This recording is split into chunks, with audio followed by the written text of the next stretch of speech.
আমি আল্লাহ আলীর বিবাহ ফাতেমার সঙ্গে জান্নাতে পড়ায়া দিয়েছি।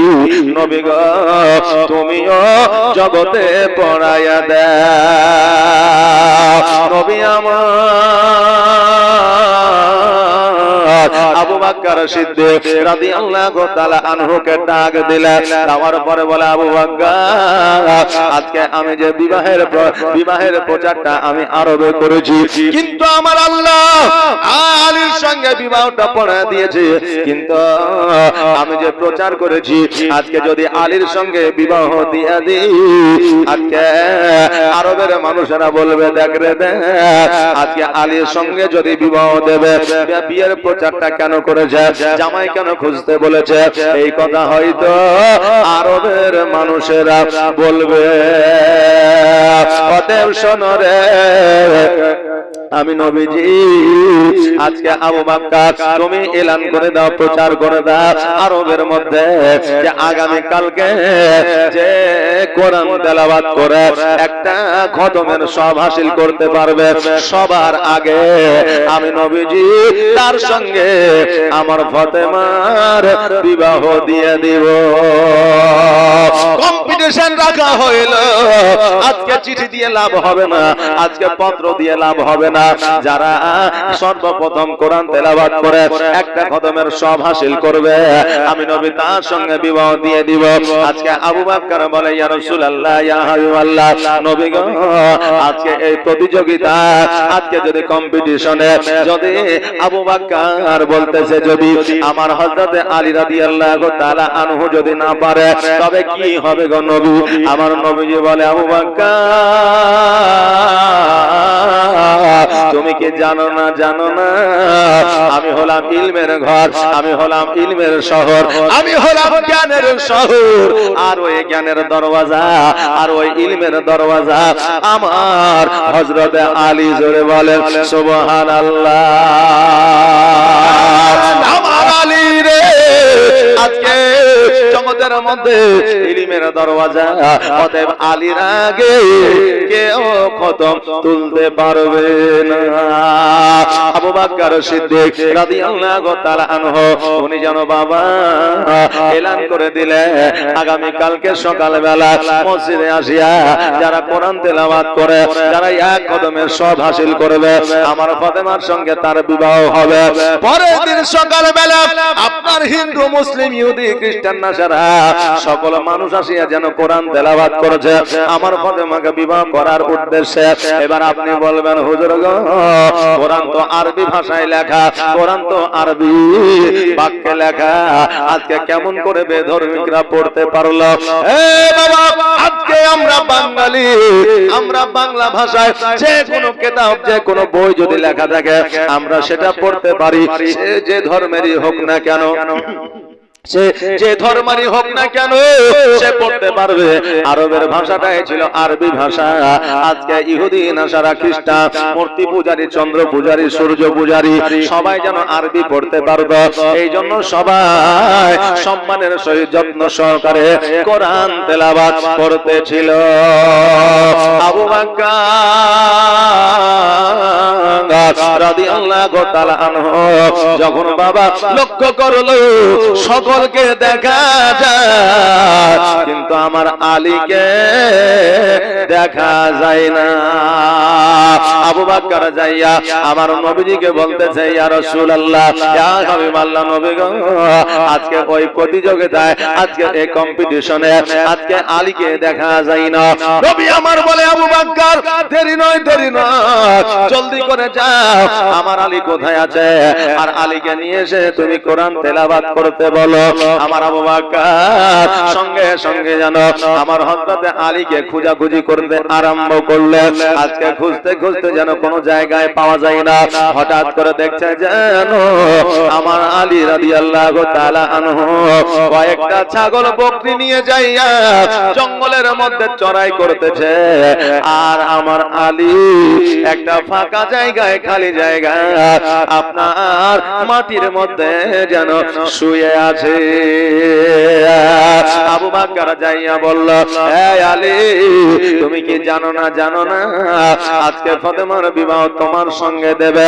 একটাই আমার নবীজি কম্পিটিশন রেখেছে, প্রতিযোগিতা রেখেছে। যাও যাও যাও, জলদি করে চলে যাও। আলী রাদিয়াল্লাহু তাআলা আনহু এই কথাটা শুনিয়া চমকে উঠেছে। ওঠার পরে বলতেছে, আবু বকর, আজকে আমার নবীজি আমার সঙ্গে কি ফাতেমার বিবাহ দেবে? কারণ হইল আমি হলাম গরিব মানুষ, আমার ঘর নাই, বাড়ি নাই, আমার জায়গা নাই, জমি নাই, আমার খেজুর গাছ নাই রে, আমার ছাগল নাই, বকরি নাই, আমার দুম্বা নাই, ওট নাই, আমার ফাতেমার কত বিবাহের কাজ আসিবে, আমি গরিব, আমার সঙ্গে কি দিবে? আবু বকর বলে, আলী রে, তুমি জানো না আমার নবী তো তোমার সঙ্গে ফাতেমার বিবাহ দেবে, কিন্তু আমার আল্লাহ জান্নাতের মধ্যে তোমাদের বিবাহ পড়ায়া দিয়েছে। কিন্তু আলী, আমার নবীজি যে প্রতিযোগিতা রেখেছে, ওই প্রতিযোগিতায় তোমাকে পাস করতে হবে, ওই প্রতিযোগিতায় তোমাকে 1 নম্বরে হতে হবে। বলে কি প্রতিযোগিতা? বলে কোরআন তেলাওয়াত করে যে একটা খতমের সব আগে হাসিল করবে, তার সঙ্গে ফাতেমার বিবাহ হবে। আলী বলতেছে, ওটা তো আমার 1 মিনিটের কাজ। বলে, বারে 1 মিনিটের কাজ? বলে হ্যাঁ। বলে, একটা পারা পড়তে গেলে যত বড় হাফিজ হোক না কেন, মিনিমাম 14 থেকে 15 মিনিট লাগে। আজকে তুমি 1 মিনিটে খতম হয়ে তুমি সব হাসিল করবা, এটা কি করে সম্ভব? বলে, আমার কাছে এটা ছেড়ে দাও। আমার আবু বকর বলে, এই আলী, তবে তুমি দেরি করিও না, জলদি করে যাও। আমার আলী রাদিয়াল্লাহু তাআলা আনহু বাবা বাড়িতে আসলেন, আসার পরে গোসল করলেন, ওযু বানালেন, পরিষ্কার পরিচ্ছন্ন হইলেন, টুপি লাগাইলেন, জুব্বা পরিলেন, আর ওই মসজিদে গিয়ে হাজির হইলেন। হাজির হওয়ার পরে কোরআনটা খুললেন বাবা, আর যেন বন্ধ করলেন। জোরে বলা যাবে না সুবহানাল্লাহ। অন্যান্য যারা কোরআন তেলাওয়াত করতেছিল, তারা আলীর দিকে তাকায়া বলছে, আলী রে, আজকে ফাতেমাকে বিবাহ করার জন্য তুমি তো দেখি পাগল হয়ে গেছো, এই মাত্র কোরআন খুললে আর বন্ধ করে দিলে, কারণটা কি? বলে, আমার কোরআন খতম হয়ে গেছে। অন্যান্য মানুষেরা হাসি দিয়ে বলতেছে, আলী রে, তুমি তো সত্যি সত্যি পাগল হয়ে গেছো, কারণ কয়েক মিনিটে কোরআনের খতমের সব পাওয়া যায় না। আলী বলতেছে, আরো বাসীরা, আজকে আমি আলী পাগল হয়ে নাই, আজকে তোমরা পাগল হয়ে গিয়েছ, আমি সঠিক জায়গাতে আছি। এই খবরটা আমার নবীর কানে পৌঁছায় গেল। আমার নবী আসিয়া বলতেছে, আলী রে, আজকে তুমি কোরআন খুললে আর বন্ধ করলে, কারণটা কি? আজকে কি তুমি কোরআনের খতমের সব পেয়ে গিয়েছ? আমার আলী রাদিয়াল্লাহু তাআলা আনহু বলতেছে, নবী গো, আপনি একদিন তাকরীরের মাধ্যমে, আপনি একদিন বক্তব্যের মাধ্যমে বলতেছিলেন, ইয়া রাসূলুল্লাহ, আপনি বক্তব্যের মধ্যে বলে দিয়েছিলেন 3 বার যে সূরা ইখলাস পড়বে, 3 বার যে সূরা কুল হুয়াল্লাহ পড়বে, তারা একটা খতমের সব পেয়ে যাবে। ওগো নবীজি, আপনার কথা মোতাবেক আমি সূরা ফাতিহা থেকে সূরা নাস পর্যন্ত পড়ি না, আমি 3 বার ইখলাস সূরা পড়েছি, একটা কোরআনের খতম পেয়ে গেছি, একটা কোরআনের খতমের সব পেয়ে গিয়েছি। আমার নবী বলে, রে আরববাসীরা, তোমরা আর পড়িও না, কারণ হইল আমার আলী একটা খতমের সব হাসিল করে নিয়েছে। জোরে বলেন সুবহানাল্লাহ। বাবা, এটা আজকের কথা নয়, আমার নবীজি নিজেই বলেছে 3 বার সূরা ইখলাস পড়িলে একটা কদমের সব পাওয়া যায়। বাবারে, এই জন্য রাত্রি বেলায় যখন বিছানায় ঘুমাইতে যাইবেন, হেডফোনে গান শুনবেন না, মোবাইল দেখবেন না, ঘুমানোর আগে ওযু করবেন, ওযু করার পরে বিছানায় যখন আপনি শুইবেন, শোয়ার পরে চোখটা বন্ধ করবেন, 3 বার থেকে 11 বার দরুদ শরীফ পড়বেন, আর বাবা পারলে 4 কুল পড়বেন, নইলে 3 বার সূরা ইখলাস পড়বেন।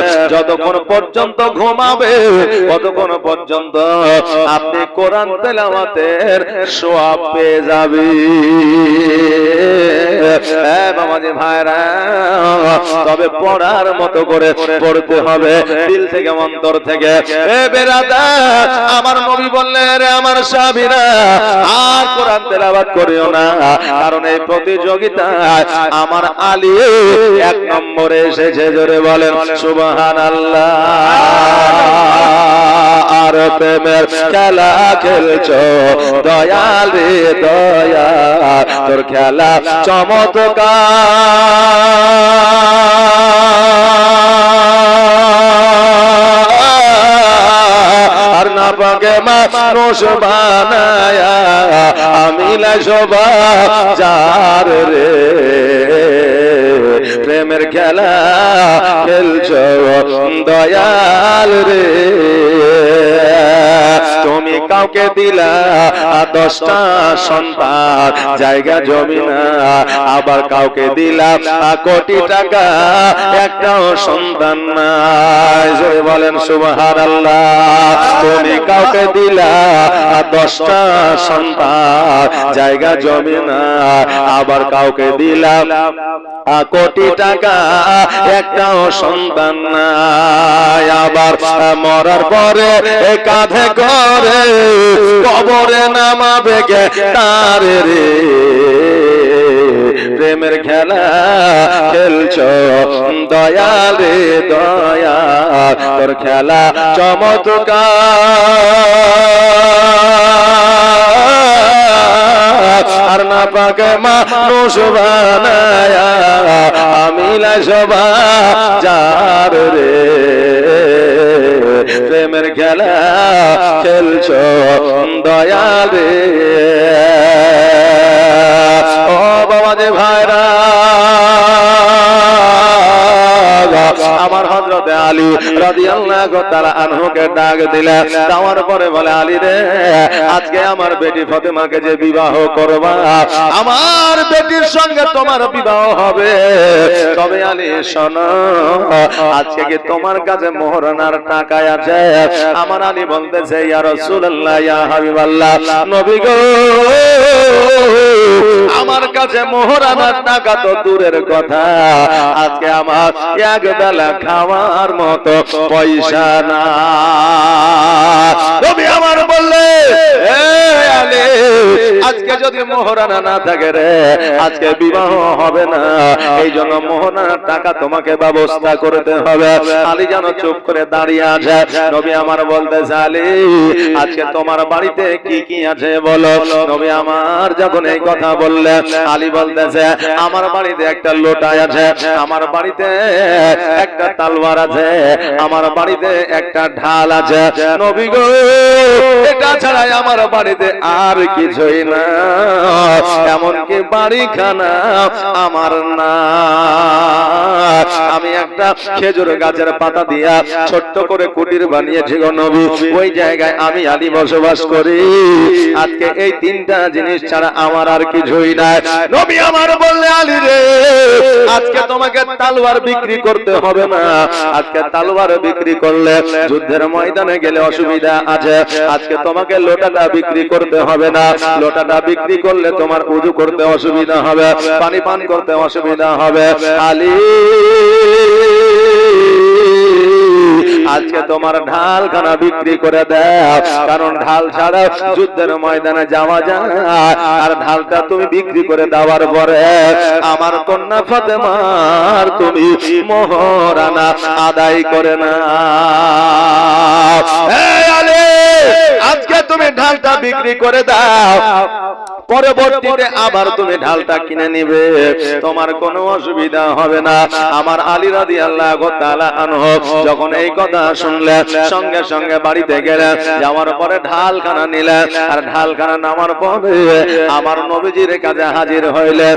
নবী আমার বলে, আলী রে, আমার কাছে এসেছো ভালো কথা, তবে বাজারে যাও, আর যাওয়ার পরে ঢালটাকে বিক্রয় করো, আমি ততক্ষণ এই জায়গায় জায়গায় দাঁড়িয়ে আছি, আমি এই জায়গায় মসজিদে আমি থাকছি, তুমি যতক্ষণ পর্যন্ত না আসবে ততক্ষণ পর্যন্ত আমি কোথাও যাব না। আলী রাদিয়াল্লাহু তাআলা আনহু ওই ঢালখানাকে লইয়া যেন বাজারের দিকে রওনা হয়ে গেল। কিছু দূর যাওয়ার পরে দেখতে যেন আমার হযরতে ওসমান গনি রাদিয়াল্লাহু তাআলা আনহু যেন বাবা দাঁড়িয়ে আছে। ওসমান গনি ডাক দিয়া বলতেছে, আলী, যুদ্ধ না, জিহাদ না, আজকে কোন রকমের দ্বন্দ্ব না, আজকে তুমি ঢাল নিয়া কোথায় যাও? আলী বলতেছে, ওসমান, তুমি কি জানো না ফাতেমার সঙ্গে আমার বিবাহ আমার নবীজি দেবে, এই জন্য মোহরানা আদায় করার জন্য আজকে ঢালটাকে আমি বিক্রয় করব। ওসমান গনি বলতেছে, আলী, আজকে তুমি ঢালটা বিক্রয় করবে, বলো বলো দাম কত নেবে, তোমার এই ঢালের মূল্য কত নেবে? আমার আলী বলতেছে, আমার ঢালটা কে নিবে? ওসমান গনি বলতেছে, আমি নেব। এবার আলী বলতেছে, ওসমান, আমার ঢালখানা যখন তুমি নেবে এতে আবার দামের কি আছে? দেখবেন বাবা, বন্ধু বান্ধবে যদি কিছু বেচা কেনা হয়, মোবাইল বলেন, বাইক বলেন, সাইকেল বলেন, যাই বলেন না কেন, তো বন্ধু এক বন্ধু অপর বন্ধুকে দামটা বলতে একটু লজ্জিত বোধ মনে করে, নাকি বলে যে তুই বন্ধু নিবি তো এটার দাম দর কি আছে? বাবা, নিজের ভাই যদি আপনার জমি নিতে চায় তো আপনি বলবেন সেখানে 1000 কম আর বেশি, তুই তো নিবি, তো যা নিবি তোর সাথে দাম দর কি করবে, লোকে যা দিছে তুইও তাই দিবি, তাই বলে কি বলে না? বলে এগুলো হচ্ছে আত্মীয়তার সম্পর্ক একটা থাকে, এই জন্য বলে। এই জন্য আমার আলী বলতেছে, ওসমান, আজকে ঢালখানা তুমি নেবা, তোমার সঙ্গে দাম দর আর কি করব, মূল্য তোমাকে আর কি বলবো, আজকে ঢালটার যে দাম সে যে রকম তোমার জুড়বে, আজকে যেই রকম তোমার মন চাইবে সেই রকম ভাবে তুমি এই ঢালটার বিক্রি করে এই ঢালটার মূল্য দাও, কারণ আমি আমার অতি শীঘ্রই অতি তাড়াতাড়ি আমার টাকার দরকার। আমার ওসমান গনি রাদিয়াল্লাহু তাআলা আনহু বলতেছে, তবুও বলো রে আলী, এর মূল্য তুমি কত নিতে যাও? আলী বলতেছে, না না না, আমি বলবো না, তুমি যেটা দিবে আমি আলী সেটাই নিয়ে যাব। সঙ্গে সঙ্গে আমার হযরতে ওসমান গনি রাদিয়াল্লাহু তাআলা আনহু পকেটের মধ্যে বাবা হাত ঢুকাইলেন, আর পকেটের মধ্যে হাত ঢুকানোর পরে যত পকেটে টাকা ছিল সব টাকাগুলো বার করে আমার আলীর হাতে উঠাইয়া দিলেন। আলীর হাতে যখন উঠাইয়া দিলে আমার আলী রাদিয়াল্লাহু তাআলা অতি বাবা খুশি হয়ে গেলেন। এই জন্য খুশি হইলে যে আলী রাদিয়াল্লাহু তাআলা আনহু এতগুলো টাকা একসঙ্গে কোনদিন দেখে না।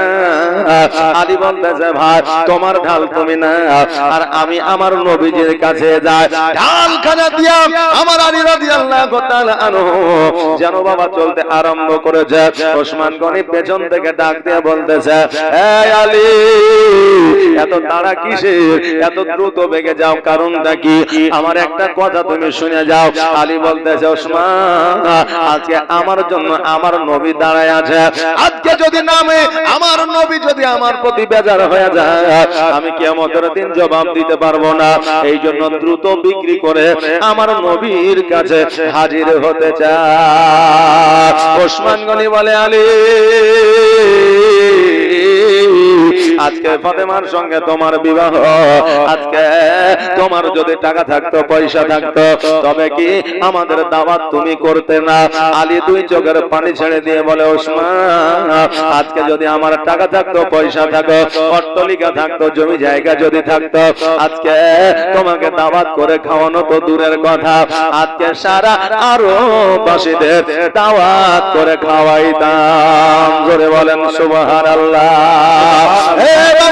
জগতের মধ্যে লক্ষ্য করে দেখবে, আল্লাহ যাকে টাকা দিয়েছে তার বাবা মন মানসিকতা না, আর আল্লাহ যাকে টাকা দেয় না তার বাবা মন মানসিকতা ভালো। কারণ হইল, একটা ফকির দেখবে রাস্তা দিয়ে চলে যাচ্ছে, দেখবেন ধনী মানুষেরা ওই ফকিরকে টাকা পয়সা খুব কমই দেয়, দেখবেন গরিবেরাই গরিবের মূল্য বোঝে, এই জন্য গরিবেরাই ওই ফকিরটাকে আপনার সহযোগিতায় হাতটা বাড়িয়ে দেয়। এই জন্য বাবারে আমার আলী রাদিয়াল্লাহু তাআলা আনহু বলতেছে, এ ওসমান, আজকে যদি আমার টাকা থাকতো, পয়সা থাকতো, যদি আমার ধন সম্পত্তি থাকতো, আমি আমার সমস্ত আরো বাসীদের দাওয়াত করে খাওয়াইতাম। ওসমান বলে, আলে আজকে তুমি দাওয়াত করে খাওয়াইলে, আজকে আমাকে একটা উপহার দিতে হতো, নাকি বলেন? দাওয়াত খেতে গেলে আমরা উপহার দিত, উপহার দেওয়া যাবে, উপহার নেওয়াও যাবে। এ বাবা, আমার ওসমান গনি বলতেছে, তুমি দাওয়াত করলে তোমার বাড়িতে খাইতাম, তোমার বাড়িতে যাইতাম, তোমাকে একটা উপহার আমাকে লাগতো। বলে হ্যাঁ। বলে আলী রে, আমি ওসমান গনি, আজকে আমি তোমার ঢালটা আমি তোমার কাছে ক্রয় করেছি, আজকে এই ঢালখানা আমি তোমাকে উপহার দিয়ে দিলাম। জোরে বলেন সুবহানাল্লাহ। আলী রাদিয়াল্লাহু তাআলা আনহু বাবা খুশি হয়ে গেলেন, ওই ঢালখানা নিয়ে যেন আমার নবীজির কাছে হাজির হইলেন। আমার নবীজি বলতেছে, আলী কি ব্যাপার, আজকে তুমি ঢালখানা কেন বিক্রয় করো? আজকে তোমার ঢালটাকে বিক্রয় হয় না। আমার আলী রাদিয়াল্লাহু তাআলা আনহু বলতেছে, ইয়া রাসূলুল্লাহ, ইয়া হাবিবাল্লাহ, নবী গো, আজকে আমার ঢালটাও বিক্রি হয়ে যায়, আমি টাকাও পেয়েছি, কিন্তু আমার ঢালখানা আমার কাছে এসেছে। নবী আমার বললেন, কেমন করে? আলী বলতেছে, ইয়া রাসূলুল্লাহ, ইয়া হাবিবাল্লাহ, নবী গো, আজকে এই ঢালখানা আমি বিক্রয় করতে নিয়ে যাচ্ছিলাম, ওসমান গনির সঙ্গে সাক্ষাৎ হয়ে গেল। ওসমান গনি বলতেছে, ঢালটা আমার কাছে বিক্রয় করো। আমি তার কাছে বিক্রয় করলাম, দাম দর কিছু হয় না, যত টাকা তার পকেটে ছিল সব টাকা আমাকে দিয়ে দিল, আবার পুনরায় আয় ঢালখানা আমাকে উপহার দিয়া দিল। নবী আমার বলে, আলী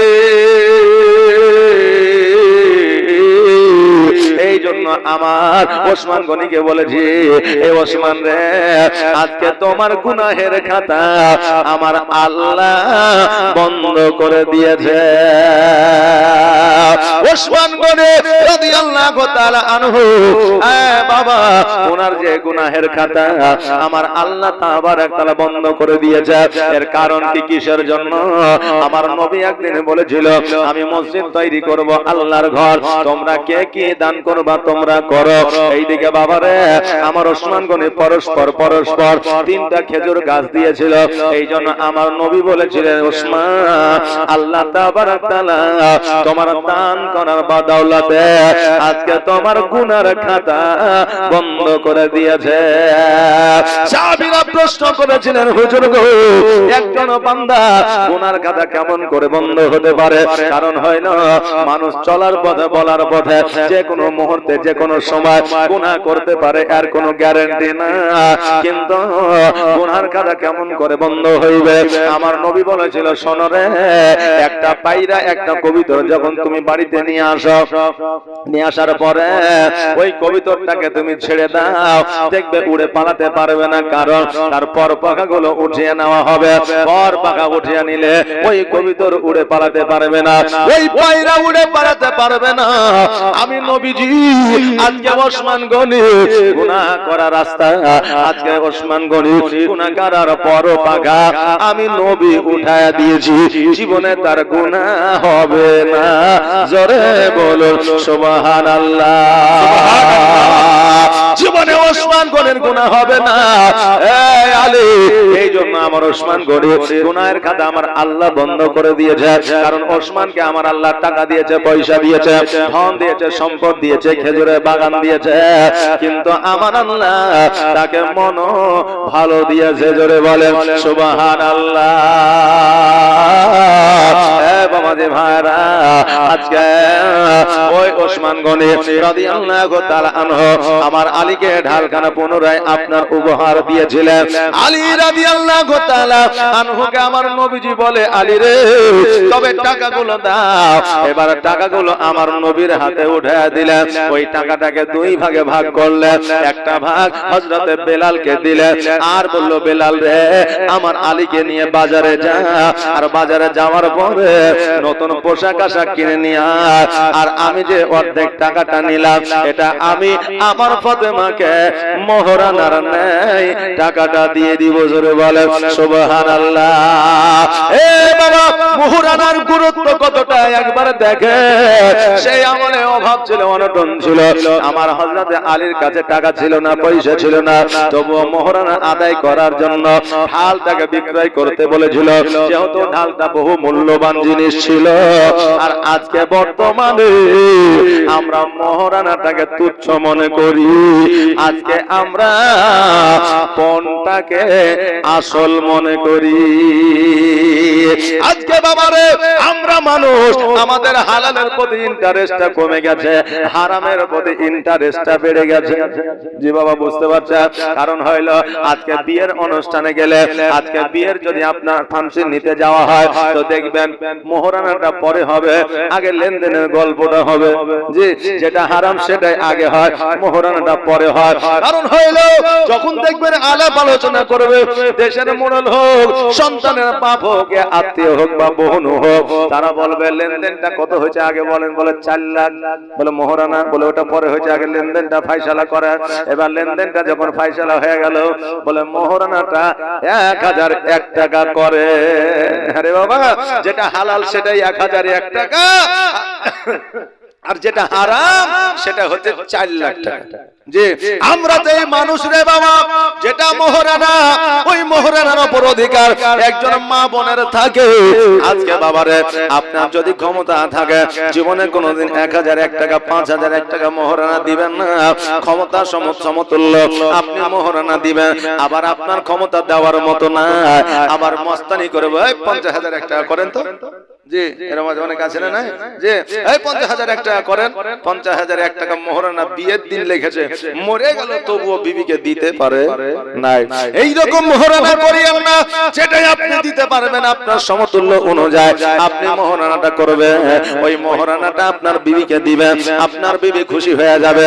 আর আপনার বিবিকে সারা জীবন মোহরানা না দিয়া আজকে বিবির সঙ্গে ঘর সংসার করলে, কাল কিয়ামতের দিনে ওই মোহরানার জন্য আপনাকে দণ্ডায়মান হতে হবে, জবাব দিতে হবে কিয়ামতের দিনে। আরে বাবা, এই জন্য পণটাকে ছাড়ে আগে মোহরানাটা আদায় করে। এখন আমরা মানুষ দেখেন, আমাদের মায়েরাও বুঝলেন একটু আপডেট, মানে চালাক। আমাদের বাপজিরা এখন বর্তমানে চালাক। বেরাদার, বিয়েতে যাচ্ছে, যাওয়ার পরে দেখেন 4 লাখ টাকা পণ দিচ্ছে। এই বাবা, কথা বলিয়েন না, কথা না নাকি?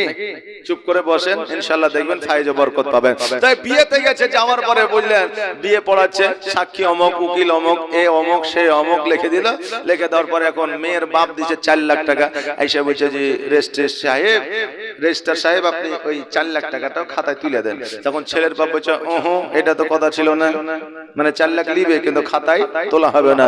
তাহলে কি করবে? যদি মেয়ের যদি আমার জীবনে কোনোদিন কিছু হয়, তাহলে 4 লাখ টাকা তো আমি ঘুরিয়ে পাবো না, বিচার করেও দিবে না।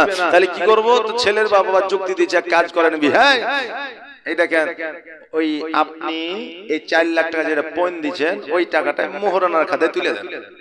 তাহলে মোহরানার খাতায় তুলে দিলে কোনোদিন যদি কিছু হয়ে যায়, তাহলে টাকাটা আপনি পুরো রিটার্ন পেয়ে যাবেন। কথা বুঝতে পারলেন না? এই যুক্তিতে বুঝলেন, যেটা মেয়ের বাপ দিচ্ছে ওটা কি মোহরানা করে দিচ্ছে। এখন বলছে বিহাই আমি তো 4 লাখ দিলাম, তো মোহরানাটা কই? ওইটা তো তুললেন না। তো ওইটা দিলে আর কি করব? যে 4 লাখ দিলেন, যদি কিছু হয় তো ওই 4 লাখই দিতে পারবো কিনা, তো ওটাই তোলেন, মোহরানা আর নিতে হবে না। এইরকম জগতের মানুষ অনেক আছে। আচ্ছা বলেন, ওই পরিবার থেকে ওই নারী পুরুষ যদি মনে করে যে আমার একটা মুমিন সন্তান নিব, হবে? যে হবে? হবে না, যেহেতু মোহরানা আদায় করলো না। এই বাবা, শরীয়তের মধ্যে, ইসলামের মধ্যে মোহরানার একটা গুরুত্ব আছে রে বাবা। মোহরানা অতি অবশ্যই আদায় করবে। মোহরানা আদায় না করলে রে বাবা বিবাহ সহি সম্পূর্ণ হবে না শরীয়ত মতে। বাবা যে ভাইরা, আমার নবী মুস্তাফা সাল্লাল্লাহু তাআলা আলাইহি ওয়াসাল্লাম ওই বাবা টাকাটা নইয়া আমার মা ফাতেমার কাছে গেলেন। যাওয়ার পরে বাড়িতে যাইয়া সালাম দিলেন, আসসালামু আলাইকা ইয়া আহলাল বাইত। আমার মা ফাতেমা ওয়ালাইকুম আসসালাম উত্তরখানা দিলেন। দরওয়াজাটা খুললেন, বলে আম্মা গো এতক্ষণ কোথায় ছিলেন, কোন জায়গায় ছিলেন? নবী আমার বলে ফাতেমা আর বলিও না রে মা, আজকে তোমার বিবাহ আমি ঠিক করে ফেলেছি। আজকে তোমার বিবাহের জন্য আমি জামাই খুঁজে ফেলেছি। ও ফাতেমা, আজকে তোমার জন্য কোন জামাই, কোন স্টাইলিশ জামাই আমি খুঁজি না, কোন ধনী জামাই আমি খুঁজি না, কোন অট্টালিকার জামাই আমি খুঁজি না।